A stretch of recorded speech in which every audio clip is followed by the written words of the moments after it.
following is a video presentation of a morning worship service at Orrville Baptist Church.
Every single Sunday, and now we get to experience it here this morning. So with all that said, then, with your repentance, confession, and the crucified and risen Son, Jesus Christ, I baptize you, my sister, in the name of the Father, the Son, and the Holy Spirit. Amen. And the Holy Spirit. Amen. Let's go, church.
as we have gathered together to worship and to praise the Lord. And what a great way to start off the service this morning by witnessing the ordinance of believers' baptism. So we rejoice and we praise the Lord this morning.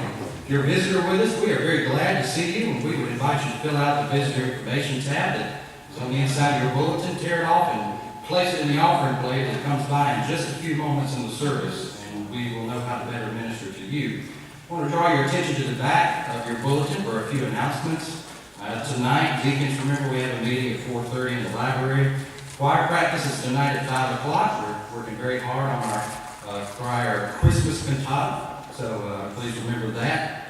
Evening worship service tonight is at 6 o'clock, and Trey is going to be away this evening, taking part in the ordination service at Southside Baptist Church. They are ordaining their new senior pastor this morning, so we'll want to continue to be in prayer for them. Tonight we'll be having Mr. Quinn Pearson speak for us tonight.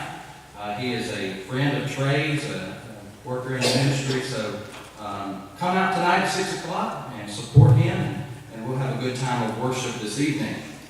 Let's see, Monday at 6 o'clock in the Hayes Building, the Linda Hawkins Prayer Group is going to meet. Doc Hughes and Debbie Henderson will be the hostesses. So 6 o'clock tomorrow, the Linda Hawkins Prayer Group. And then remember, 6:30 on Wednesdays in the Hayes Building is when we have our prayer meeting, our midweek worship service. We're currently going through a study on the Sermon on the Mount. It's a great time to look over this sermon that Christ preached, and we're having a great time going through this study. So come out and join us at 6:30 on Wednesdays.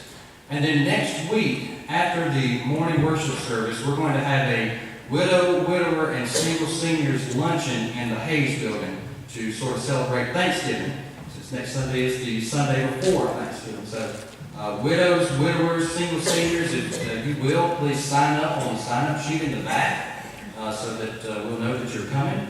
And we'll look forward to having a good time of fellowship next week after the morning service. I do want to draw your attention to the prayer list. We've had some things happen this week with a number of families in the church. Continue to be in prayer for the family of Orrville Dixon. As probably most of you know, he did pass away this week. So continue to remember Iris and the rest of their family. Also continue to remember the family of Bo Evans. This was Kathleen Parham's brother, so continue to remember that family.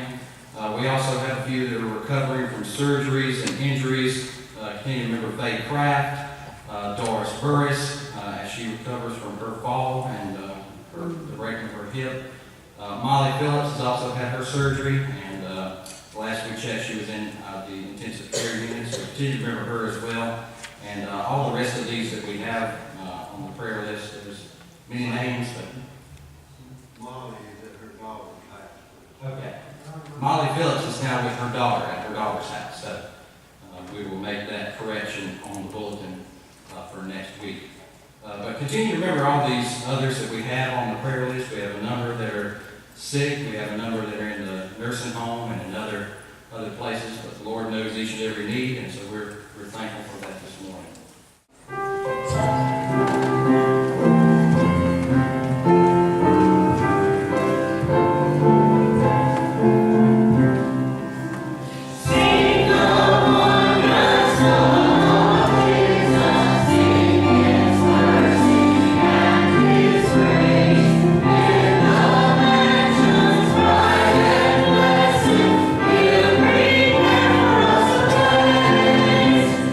We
Some call me Rapha, the healer I am. Some say Emmanuel, I'm always with thee. Some call me Savior, some say the Lamb. It doesn't matter the problems you're facing, I got the answer you're looking for.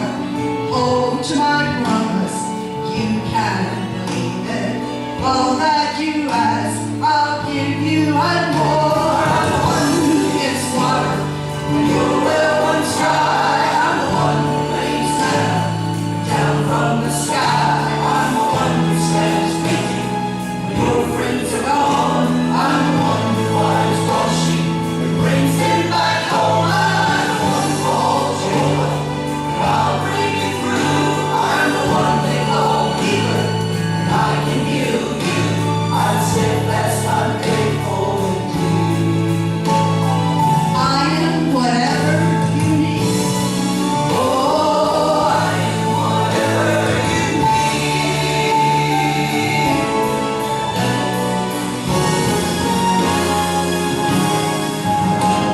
Some call me master, protector, redeemer. Some say the way, the truth, and the light. Some call me Father, some living water. Some call me Abba, some El Shaddai. It doesn't matter the problems you're facing, I got the answer you're looking for. Hold to my promise, you can believe it. Whatever you need, I am and more. I'm the one who gives water when your well runs dry. I'm the one who rains down from the sky. I'm the one who stands waiting when your friends are gone. I'm the one who buys lost sheep and brings them back home. I'm the one who calls you over, and I'll bring you through. I'm the one they call healer, and I can heal you. I'm steadfast, I'm faithful indeed. I am whatever. Oh, I am whatever you need.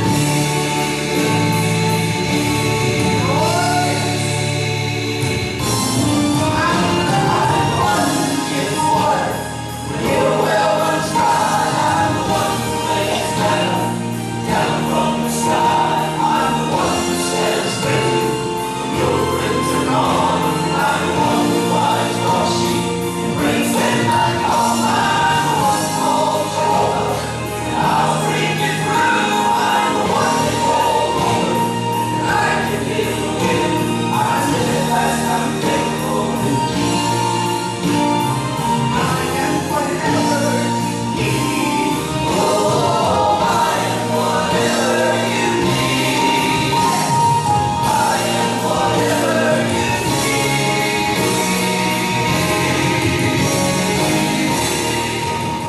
Good morning so far. Incredible morning. Excuse the thunderous applause of the sound system. Not real sure what's going on, but man, it's been a good morning here. We took part in baptism, and then I'll tell you what, Tommy just worshiped up here. She just let it out. Appreciate that so much. So we're going to continue to have a good morning in this worship through the Word, and I'll tell you now, I'm not really one, I could quit this morning, Troy. I'm not really one to give titles to sermons. Nothing wrong with those who do. I have no problem at all. But I'm not really give a whole lot of titles. And if I was going to give something about not just this sermon this morning, but really Acts 14, I would call it something along the lines of portrait of a disciple maker. Something like that. A picture of a disciple maker. Helpful for all of us to see what a disciple looks like in Acts 14. So we're going to see some characteristics. This will be a very practical, very applicable chapter for us, I think, especially after everything that we've gone through.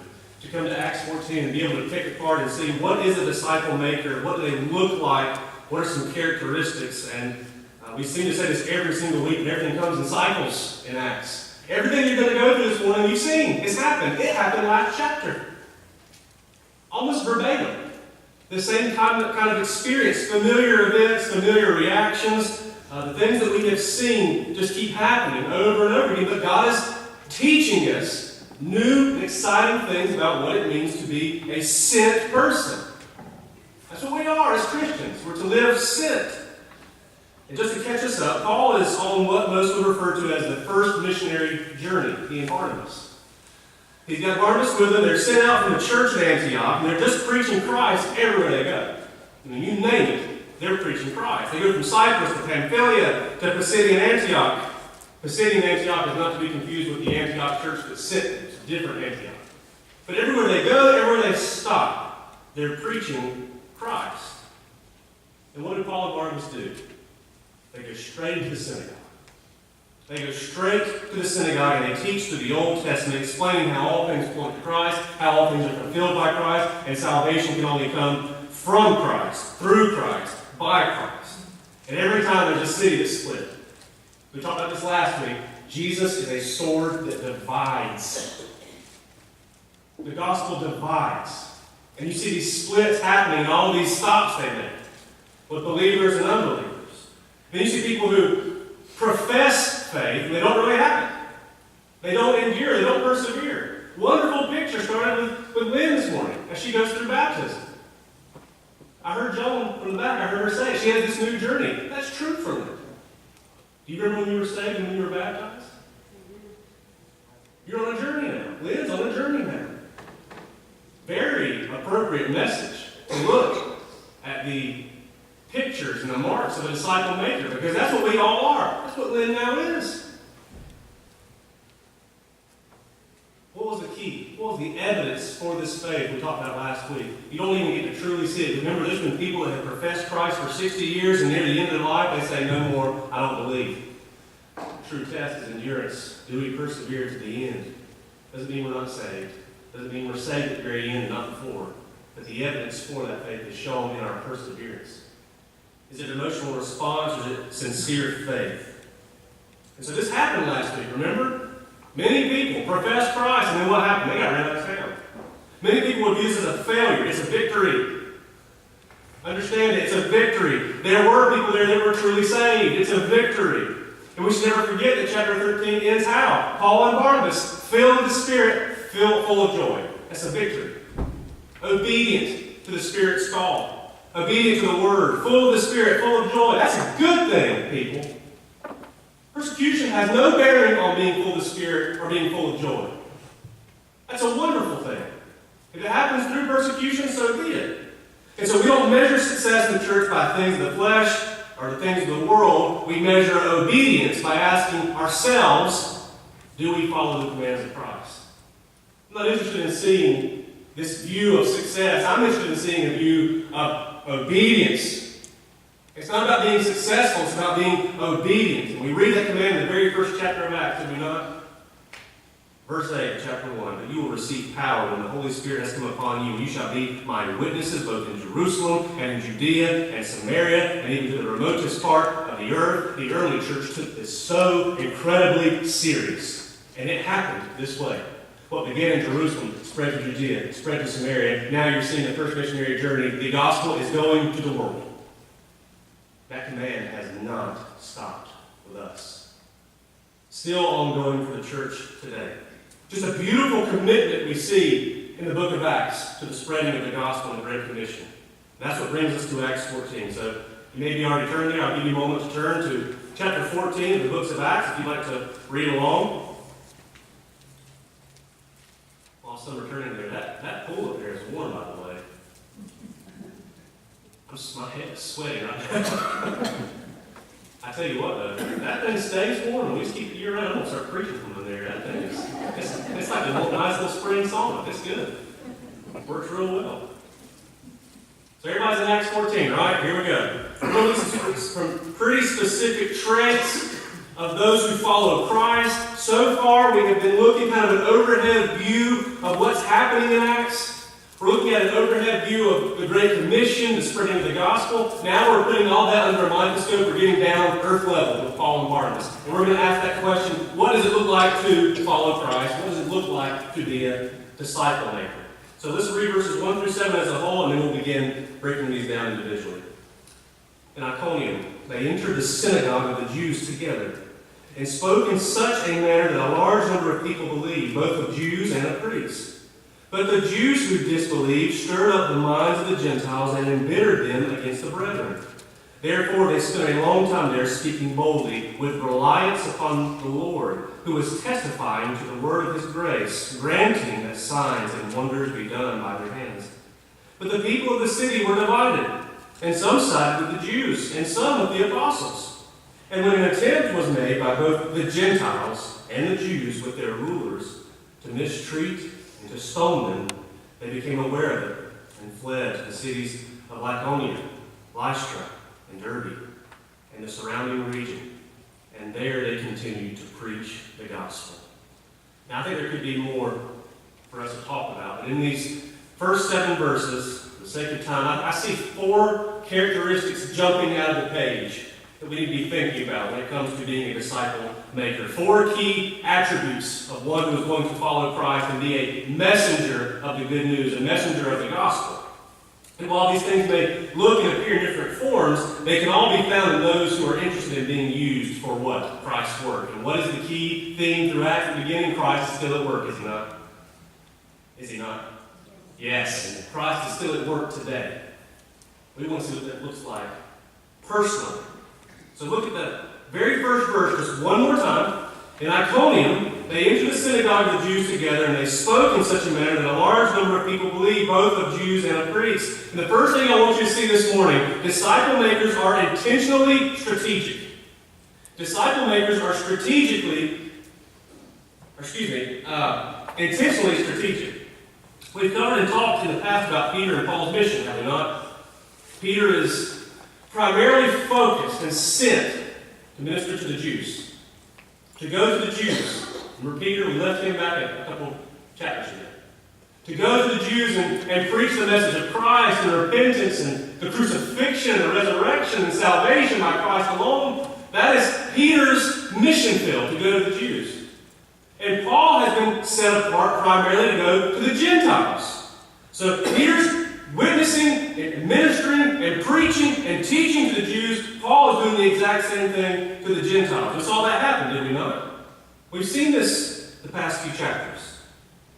But it doesn't mean that Peter didn't just reach out to the Gentiles at all. We've already seen him. He ministered greatly to them. He kind of had the spark, so to speak, in reaching the Gentile world. And just his primary teaching and people and mission field was the Jews, doesn't mean he didn't go to the Gentiles at all. And the same with Paul. Doesn't mean he completely overlooked the Jews. And you see evidence of it right here in this verse. Paul was directed to primarily reach the Gentiles, but he went to the Jews first. And let me preface this by saying that when Paul, here in verse 1, when he goes into the synagogue to preach Christ to the Jews, he is being sincere. He is being 100% sincere with the message of the cross. He wants to reach the Jews. He wants to see Jews saved. He's a Jew. We read later in letters, he has a heartbreak over the Jews not responding to the gospel call. He wants to see them saved. And so when he goes into the synagogue, he absolutely wants to see Jews saved. This is the same man who wrote in Romans 1, a verse we all tend to know by heart. Verse 16, for I am not ashamed of the gospel, for it is the power of God for salvation to everyone who believes, to the Jew first and also to the Greek. He loved them. It killed him to not see them come to Christ. It killed him that they would reject Christ. And this is also his model for evangelism. This is Paul's strategy for reaching the lost. He goes to the city. He goes to the synagogue, he preaches Christ, and he reaches first the Jew, and then he reaches to the Gentile. This is the strategy you see employed by Paul over and over. And some may wonder, but I thought he was primarily instructed to go to the Gentiles and not the Jews. Why is he doing this first, and you need to understand something right now. If Paul, who is a Jew, goes to a city and goes to the Gentiles first, you know what's going to happen? They're going to run him out. No success, so to speak. It will be an immediate rejection. What did we just learn about the Jews? So prejudiced against the Gentiles. And then here comes one of our own betrayers to preach grace through what we call the law. No gospel advancement. It would be over just as soon as he walked into the city if he went straight to the Jews. And Paul understands, if I go straight to the Gentiles, they'll kick me out immediately. There will be no hope, no chance. But if I go to the Jews and then I preach the gospel and hearts can be changed, then I can at least reach the Jews and the Gentiles. Then I can have Jewish and Gentile believers. Go to Jews first, then reach the Gentiles. You go to Gentiles first, you reach no one. Paul understood that. He got it. There was a strategy involved in how he reached and preached. He was not stupid. Paul wasn't an idiot. A brilliant mind, a brilliant man. And as we go through the rest of Acts, you'll see Paul use all kinds of different strategies. I argue that Paul was one of the first men to employ apologetics. Honestly, we'll see that later in Acts. I mean, he's a brilliant man. He's not an idiot. He's not stupid. He used a strategy to reach his audience, especially towards the end of the book. We'll come back to all of this once more. And some people do not like hearing the word strategy when it comes to evangelism. Some people are even upset or might get mad about saying strategy when it comes to missions or sharing the gospel. And I've heard that kind of talk before for years. For years and years, it's been a big, maybe argument in the church. I heard it growing up as a teenager. You may have heard it too. I've been told before things such as, you can't have a man-made strategy to do the work of God. I've been told that. I've heard that. And I would say, go back to the scriptures. And I see strategy everywhere. All over. I see strategy all over when I search the scriptures. I even think about Jesus going into his ministry here on earth. What did Jesus do? When's the last time you went through the Gospels? Go through Matthew, Mark, Luke, and John. And find the one time in which Jesus walks up to someone and immediately says, hey, I'm God in the flesh, repent and believe. You don't find it. It doesn't happen. That's not how Jesus ministers. That's not how Jesus opens up and reveals who he is to people. He was a storyteller. He used parables. He used illustrations. He used stories to bring his audience in. Think about the story of the prodigal son. The statements about removing the log from your own eye before you can pull the speck out of your brother's. He had a distinct teaching style that was effective to large crowds. Jesus had a strategy for reaching people with the truth. When he was surrounded by Pharisees, what did Jesus do? Did he sit there and point fingers and make statements over and over and over again? 9 times out of 10, Jesus asked questions. He asked questions over and over again. Getting people to see, boy, I really don't make sense, do I? Most of the time, that's what Jesus' plan was. That was his strategy in reaching out and teaching the truth. Ask questions to make them see their worldview is so wrong. And then deliver the home run, deliver the truth. Remember the teaching where he called a child to him to talk about childlike faith. He watched a widow give 2 small coins as an offering and used it to teach about giving. You see? Over and over again, Jesus had a strategy in a way in which to release the truth in a way that would meet people where they were. He used a water well to teach about never going thirsty. He taught the parable of a sower while he was standing near a field. I mean, the list goes on and on and on. Jesus took advantage of everything around him and saw opportunities to teach the truth about who he was. And while he had his opponents and he had those who would even go to murder him, that ministry was so effective because people saw God walking in the flesh. An incredible, incredible way that our Lord and Savior used strategy to reach out to people in a way that they would understand.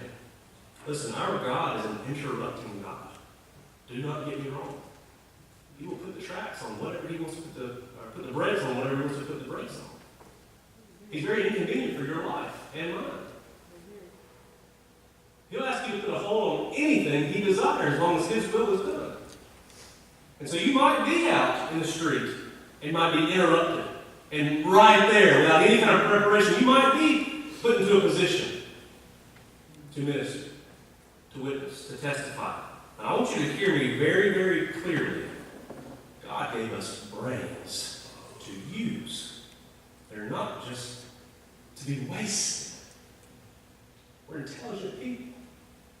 He gave us brains and He expects us to use them. Paul had a strategy, he had a game plan for doing God's work. And when he went into a city, guess what? He executed that plan over and over and over again. I think the true, honest-to-goodness, sad reality about not having a game plan, not being effective in strategizing intentionally about what we're doing, is we put more strategy in how we make our coffee in the morning than we do how we're going to reach the lost. And it might sound funny, but if you honestly think about it, if you truly ask yourself that question, is that true? You'll say, yeah, it is. Because in the morning I know I got to do three things at least. I get the mug down, I get the milk out, I get the creamer out, the sugar if you need it.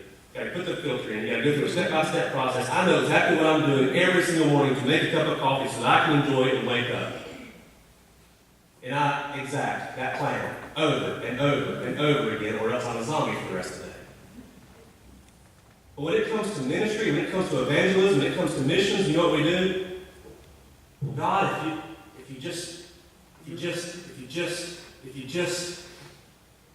every sentence starts out the same. If you just. I don't want to say repent. I need to clarify something that I am guilty and I have been very convicted of as of late. Something I say in my prayers from this pulpit very often. So I'm not going to say it's wrong. It's not wrong, but I need to add to it. It is very routine for me to say, God, please place us in situations. God, please place us and give us opportunities in which we can share your good news with others. Put me in a situation where I can share the gospel with the lost. Now listen, that's a good prayer. I can't stop there. I cannot stop there, because guess what happens? When I get stagnant in my faith and I don't share with anybody, guess whose fault it is? Well, I prayed over and over, God, would you put me in a situation? You never did. And so I put all the blame on God. Doing nothing, not sharing my faith one bit, not sharing the gospel message with anyone, and then I go home and I feel fine about it, because why? Well, if God really wanted me to, He would have put me in a situation, would He not? We are so, as Christians in this country, we are so strange. I mean, we are strange believers. We have a nice, tidy little box, and every single day we go to God and we say, come on, get in the box. Just the way I like it, with the lid on, and I'm ready to get you back out a little bit later, I'll get you out. Time to go to church. Come on, Jesus. Come with me. We just think we can fit God in these ways that we come up with. And I'm not going to stop asking that prayer. I'm not going to stop going to God and saying, give me situations in which I can share my faith. I'm also going to add to it, God, give me a heart that is so on fire and passionate, all of us, to share your truth that we think about it daily. We plan for it. If we're thinking about coffee and the steps that it takes to make a cup of coffee on more than it takes to reach people with the gospel, you see what I mean? We just expect things to poof, happen, and rarely does it work that way. It's not saying God won't do that, but rarely is that how God operates. His will is going to be done regardless. We cannot have an excuse that puts God in the corner and says, you kept me from sharing my faith. If we're only praying, God puts in situations, and that's our only mindset, it's His fault, not ours, and that keeps us out of jail. It's a scary, scary call. So we need to be people who are intentionally strategic, or else we will be three things: stationary, silent, and collections of dust. That's what happens when the items you put in your household and don't get used. They just collect dust. Christians do not see any desire to go. And that's exactly what we become. Our brothers, we got to move. We got to move quickly. So look at verse 2. I'm going to cut us off a few times. Verse 2 and part of 3. And I'll stop you. But the Jews who disbelieved stirred up the minds of the Gentiles and embittered them against the brethren. Therefore they spent a long time there. Second point this morning, disciple makers are marked by patience. Raise your hand if you're a patient person. Well, hang on, wait. Don't raise your hand. Let me reword that. Raise your hand if you consider yourself a patient person. There's a difference. God bless y'all. I know I'm not. I have to pray for it. I know that I'm not. I want things done. That's the day and age we live in, too. Fast food rules the world. You want it now. You buy something, you want it now. Paul and Barnabas are incredibly patient workers for the gospel. Something I have to pray about in my own life. I want things done. I want to see it happen. When you see that phrase in verses 2, part 3, it says a long time. Okay, they were there a long time. When you see this phrase in the New Testament, it simply means an extended period of time. I do not know how long Paul and Barnabas spent in Iconium. I do not have a clue. All I can tell you is this. There's times in the book of Acts in which a long time refers to about 3 to 4 months. There is another time we've already went through, a few chapters back, that uses the same phrasing, a long time, that refers to about 3 years. So that's all I can give you. Paul and Barnabas were in Iconium for as little as a few months and as long as maybe even 3 years. I don't know. The point being, they stayed. They stuck around. And they knew there was chatter. They knew they had enemies. They knew that they had people that were against it. And I'll tell you what, my favorite part of verses 2 and 3. Can I tell you this? Look one more, verses 2 and 3.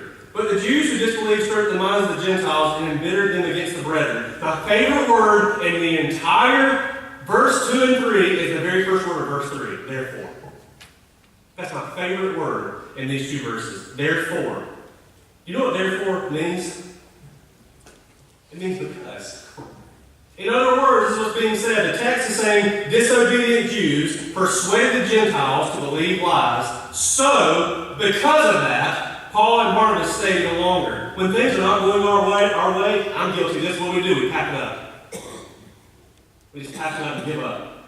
When we meet opposition, we pack it up, we go somewhere else. And Paul and Barnabas said, no, we're going to stay because they are stirring up trouble. At the first time of trouble, they didn't just get out. The pots were boiling. The water was boiling. It was going to blow. And they said, because we're facing opposition, we're going to stay.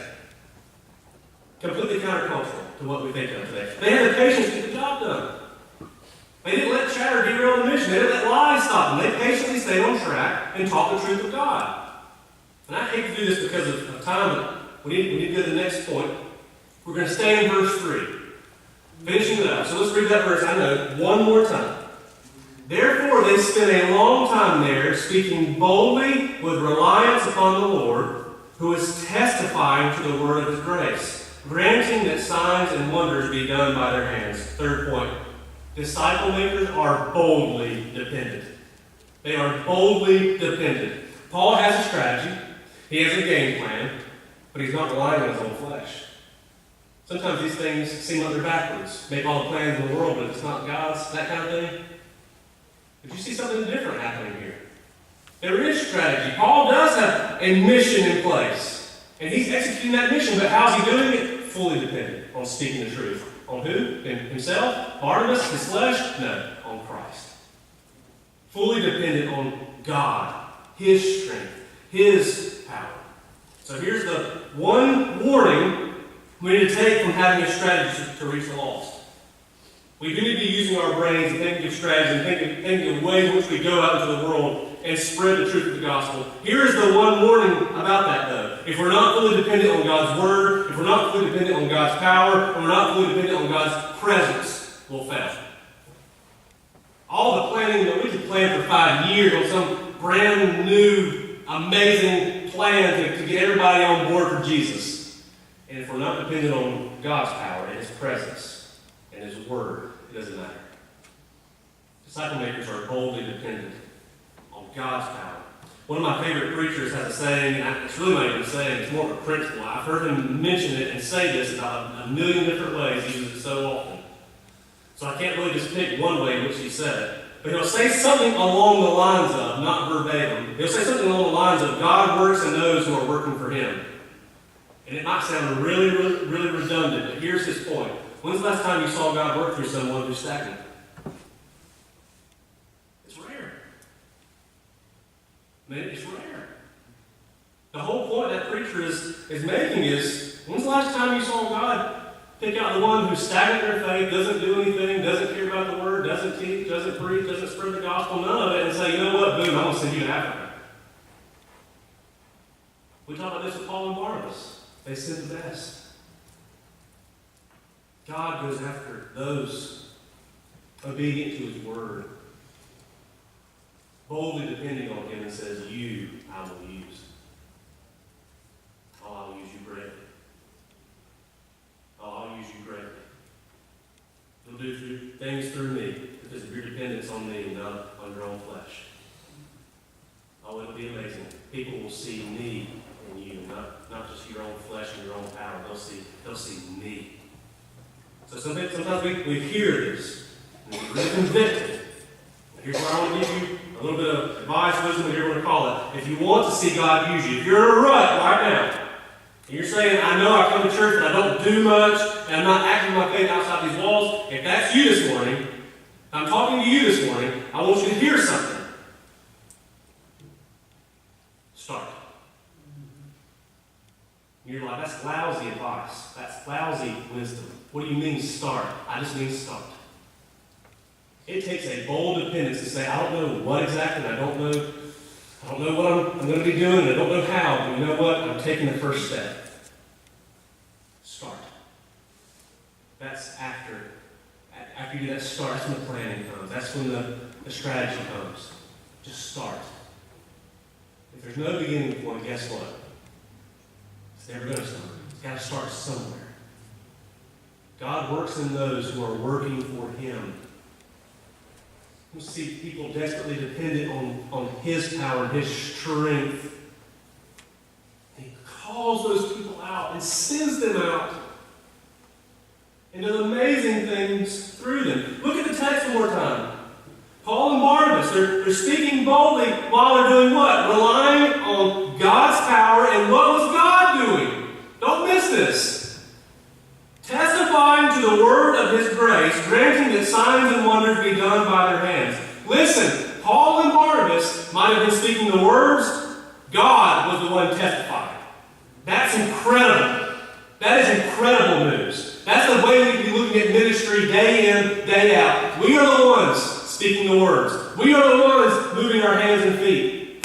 We're the ones proclaiming the truth. But who is testifying? God.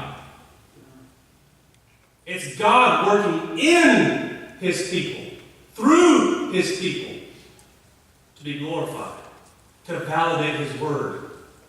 That's what he was doing with Paul and Barnabas, granting signs and wonders, showing all the people. You can believe these men. But they're teaching you. Listen to their word. God will testify on your behalf, your obedience to him and his word, his commands. It's not on you. It's not on me. That's the greatest burden lifted off your shoulders this morning if you're getting a little intimidated by hearing about God's word. That's the greatest burden lifted. It's not on you. You don't carry that on your shoulders. Your call is not to go to a cross to die for the sins of someone else. It's already been done. You can't save anyone. None of us have that power. We can't save anybody. We're all wretches. But we can be people who go and see God work in us. And God has a way of bringing this truth through men and women like me and you. I still don't understand quite how that works. In my bumbling mess, my poor speech, in my awkwardness, God still finds a way to deliver. I just stuttered. To deliver truth. It's not on us. It's not on you. We're just called to be obedient. Listen, this is our goal, Orrville. This is what we want to see. Being used in the work, but God gets the credit. He gets the glory. Great picture of bold dependence. And then our last point, found in verses 4 and 7, and we'll read those and then we're done. But the people of the city were divided, and some sided with the Jews and some with the apostles, and when the attempt was made by both the Gentiles and the Jews with their rulers to mistreat and to stone them, they became aware of it and fled to the cities of Lycaonia, Lystra, Derbe, and the surrounding region. And they continued to preach the gospel. Last point for today, and I've already said it. The very last point for today, disciple makers are marked by obedience.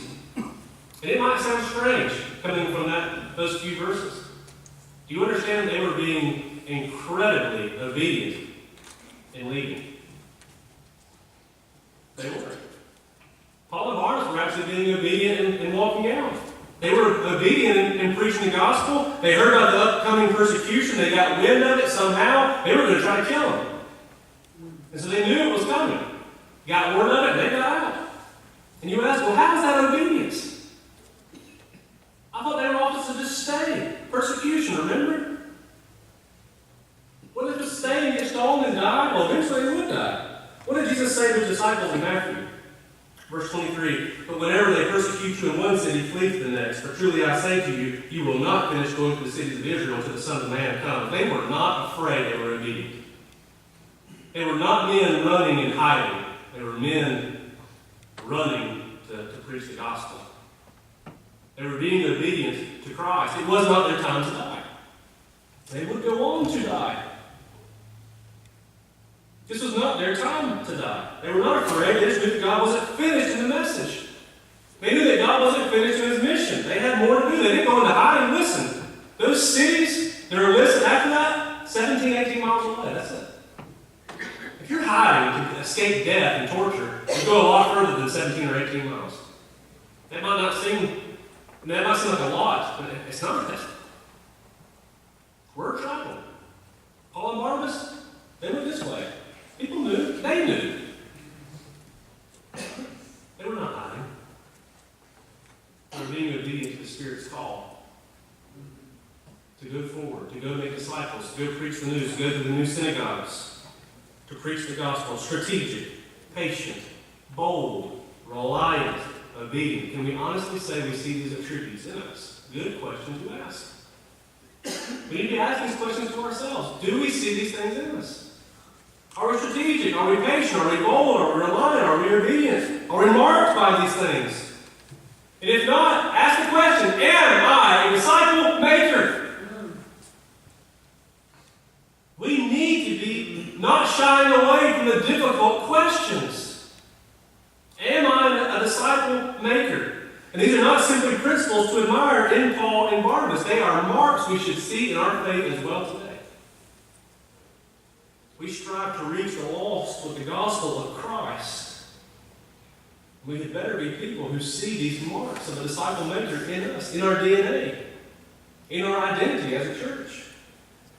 I'll close with this. My favorite, I can't say favorite, I've got too many. Thinking about Christmas coming up and all the many different attributes and many different characteristics of what it means that Christ came, the great Emmanuel, God with us. It's very humbling to think about the perfected plan of God sending his Son to us.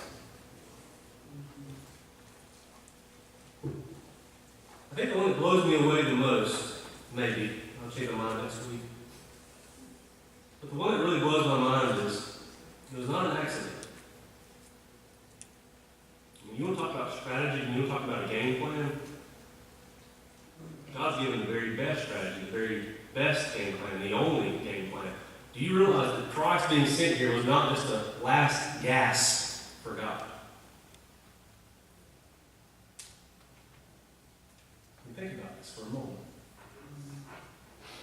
In the sending of the Son, in the sending of Christ Jesus, it was not God standing on the SS heaven, throwing out a life raft, hoping he might get some.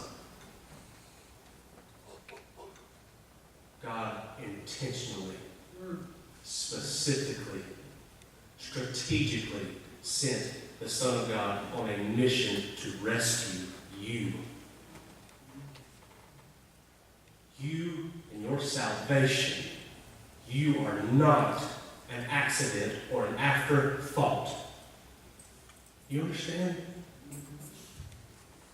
That should humble us greatly. How do I know that God plans? Because He has a will and He's going to have it. And we see that in the sending of Jesus to us. Christ came on a mission. You know what that means for us? And I'll close with this. You know what that means for us that Christ was sent on a mission? When we're crucified with Him, when we die to our sins, we are raised in His life and in His blood, we are sent on a mission as well. We are to be missionary members. Missionary Christians. Sent Christians. Absolutely bent on making disciples. That's our identity. That's who we are in Christ. As God has a missionary heart, so do we. We had a lot going on this morning. A lot to address and to talk about and to go through. I want to ask if you're a veteran, would you please stand and rise as we honor you?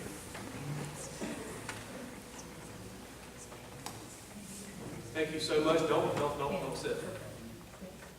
Veterans Day, we honor you. It is for you. It's also a part. It is for us. I have never met a veteran out in public who wears the hat, showing where they served, what branch they served in. And I always make a point to go and thank our veterans. I've never met one that gleefully said, "Oh, you're so welcome." Instead, it has always been almost not in a shame way. It's almost been a head drop and said, "You're very welcome." There's a reason for that. Because there's no pride in themselves thinking they're better than anyone. They do it out of love of country, out of service to the country, service to God, service to the people, Americans. I've never met a veteran who wasn't humble in that giving and us giving thanks to them. And veterans, you may not agree or dislike it. I'm going to ask a favor. Would you please go to the back so when we walk out, we can shake your hand. Today is the day in which we honor you, but it's also for us to give thanks to you. So that we can walk out these doors and as we're leaving, express our gratitude for the service you have had for us. So if you don't mind, if you would make your way to the back so we can give you a time of thanks. I also want to take a moment with Lynn up here. Oh, has today been good or not? Amen. Yes, absolutely. We are so excited for Lynn. We'd be praying for Lynn and also for us and how we can always minister to one another. I'm going to ask Lynn to come to the back so you can also shake her in, congratulate her, and thank her for joining our church. And I also want to present Lynn with a study Bible. As you can see, that is a study Bible. There's more notes than text. That's a good thing. But we want to give this to Lynn, tell her congratulations, and tell her we love her. And we'll go out singing together. And guys, I just love you very much. It's been a very, very good day. It's been an honor for us to worship together.